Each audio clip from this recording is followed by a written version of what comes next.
Start where the show starts, though. And that's with Nathan Diaz had the top 1 and 2 trending videos on YouTube yesterday. There were 2.1 million searches for UFC 241, not an astronomical, but a very healthy number for sure. It looked like he had the biggest pop in the room. So now the question is, after defeating Anthony Pettis via unanimous decision, Brian Campbell, is he as big of a star as Ronda Rousey when she was a UFC fighter, not talking about the current state of things, or Conor McGregor at his peak? Let me go first, if I may. The answer is no. He is not that big.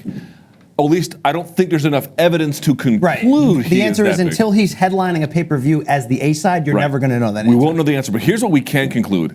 I think at a bare minimum, he's probably as big of a headliner as John Jones. Now that too is also unproven to the point you just raised. John has a body of work as a headliner or various other places on the card where he clearly contributed to the pay-per-view sales. We can kind of figure out exactly what he brings to the table. Some of that is still very much unknown about Nate Diaz, but you know as well as I do, getting a New York Times feature. I compared the UFC 239 embedded videos in terms of the traffic they did with the UFC 241. UFC 241, at first they were neck and neck with 1 million, and then 239 petered out down the stretch.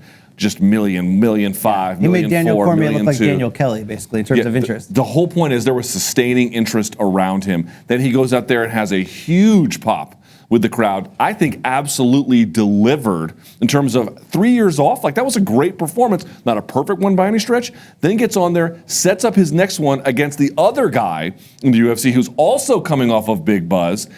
He just played everything super well. He had the whole blunt CBD thing at the workouts. Was that the most gangster moment in a positive way in UFC history? That was the coolest thing since the Just Bleed guy and the guy over his left shoulder who had the joint that people never really realized. It was so smart and so subversive yet so clever and actually within the rules to an extent anyway. I guess my point being is, you're right, no doubt about it, Brian Campbell, until we put him on that thing, until he gets the fight poster that he wants. Apparently he's the only guy calling Dana White complaining about the fight poster. We'll never actually truly know, but here's what I am saying. All the available evidence indicates he is, if not the very, very top of the food chain, just one click down. He is cooking with gas. Yeah, short of pay-per-view sales, because it's unproven, just from buzz, just from people knowing him, needing to see him, and sort of unconditionally supporting him, he's in Rousey-McGregor territory right now, which is insane to think about because he's coming off of a 3-year break. Like, that's the insanity of it. And that's why there's so many interesting points of what happened Saturday night.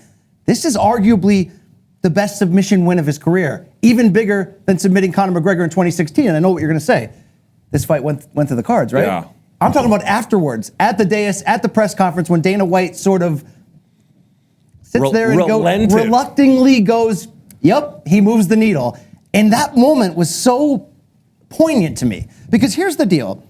In the history of fighters becoming monster stars, even Conor McGregor's rise, there's always going to be a chicken and the egg debate if you're the company, the organization, when you sit down at the contract table. Similar to I know you don't watch wrestling, WrestleMania 19, the Hulk Hogan, Vince McMahon match build, who created who, right? I will take your word for it. It's the same thing if Conor McGregor's going to sit down and negotiate with Dana. Dana can go, did you help the UFC get to this level when you were there? Or did we help you get to this level? Who created who? The reason why this Nate Diaz situation is so different and why you saw a face from Dana at that press conference that was a face he doesn't normally give, a reluctant sort of tap out face, is because Nate Diaz did this not with the UFC's help. He took 3 years off at the peak of his marketing prime, at the peak of his, I just became a pay-per-view star. I set records back-to-back with Conor as arguably the biggest B-side ever. Yep. And he walked away on his own terms. And it's not like he's out there doing interviews every other week. I know he's got his hand in the game with the CBD market and with the whole weed culture territory. Shouts to Game Up Nutrition. And I know you see him from time to time here and there, but he's as off the radar while not fighting purposely as almost anybody else. And yet he made himself the biggest star and arguably the biggest card of the year for UFC. It's insane. That's the only way you're going to make Dana White tap, because under any circumstance, a success as a fighter is to a certain degree because of the unit that the UFC has built and the structure. That if you're popular and you get in our vehicle, we will drive you to the top. I know Nate became a name because of being a UFC fighter, and I know he maybe became a household name because he beat Conor once, but he became a sort of like apocryphal legend, like a myth this weekend because of what he did standing true to his own beliefs. And I know that's been a topic that maybe got beaten down a little too much during fight week. You know, he never sold out. He's so true.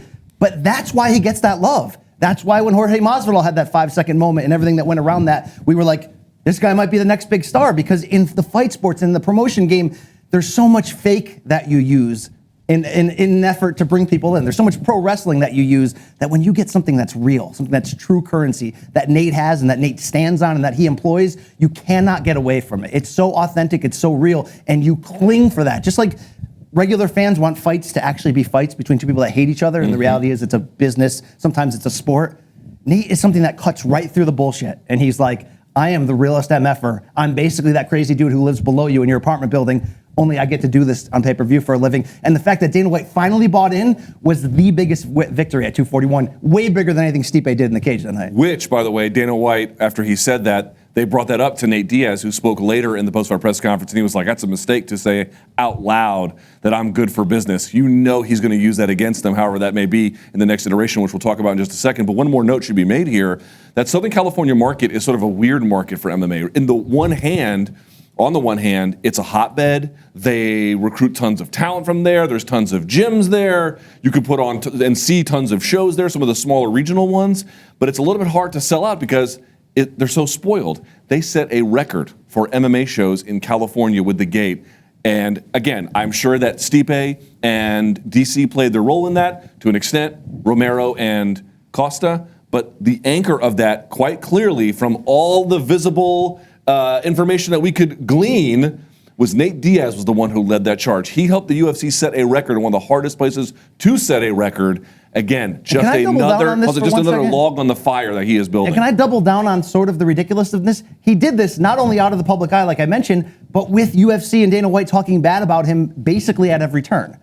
And it's crazy because he's so. Yeah, but I was like, that actually works to his benefit. In the end, it worked to his benefit. He twists it. He is the guy. What is his brand?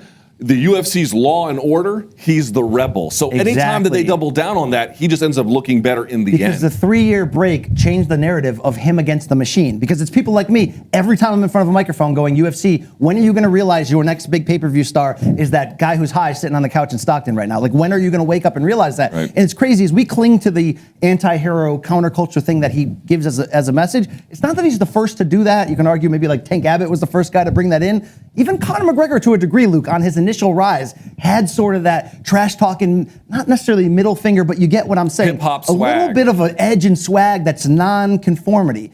For his sake, to millions of dollars, he went the route of commercial, he went the route of company man, he went down that lane, and to a degree, he lost that real edge for the fans, but that doesn't matter. When you go down the company lane and you have that edge to you, you become so polarizing that the numbers just drop from the sky on you. Pay-per-view numbers go through the roof. And even Nate stuck true to what he did, which is insane, and that's why he never needed to compromise who he was to get to this point. And you're right, he needed the 3 years. He needed Dana White to be that evil boss at the end going, nope, sorry, you're not that guy. Here's the ultimate proof with the CBD thing, him smoking it is one. Again, the value in smoking that is that it's technically legal, right? But there's a certain counterculture imagery to it, so it actually cuts both ways. But rather than a fighter being a company guy and following the UFC's lead, even with the CBD thing, not so much this one, but with after UFC 205 when he was smoking it and it caused this uproar. Well, now the UFC is in the CBD business. He leads his own path and then drags the UFC with him. And how about his sense of mind to puff, give and share with the fans? I mean, look, life is demanding Luke without understanding, but this weekend Dana White saw the sign. I mean, it opened up his eyes. You know what I'm saying? Yeah, well, you are awful. Very quickly, Diaz versus Masvidal. He calls it out. They showed, everyone was like, Dana said afterwards, he was like, I didn't know they were going to do that. Dana, they had 2 cameras ready on Masvidal's face the second he said it. Trust me, you knew. But okay, if you want to tell the media that, that's fine. But in any event, he calls out Masvidal. Dude, this is the biggest no-brainer. I'm not saying there aren't other good fights you could make. At this point, there's a lot of good Diaz fights you can make. It's the same thing with Conor or Justin Gaethje. Name a Justin Gaethje fight that would suck that you could think of at the top of that division. There's basically nobody. Him against a doctor, basically. Yeah, okay, yeah. That'd be any other fighter, it comes out being just fine. So the point being is this. Okay, give me some other suggestions. I'm willing to hear them. But Brian Campbell, Diaz wants it. Masvidal wants it. You know the public wants it.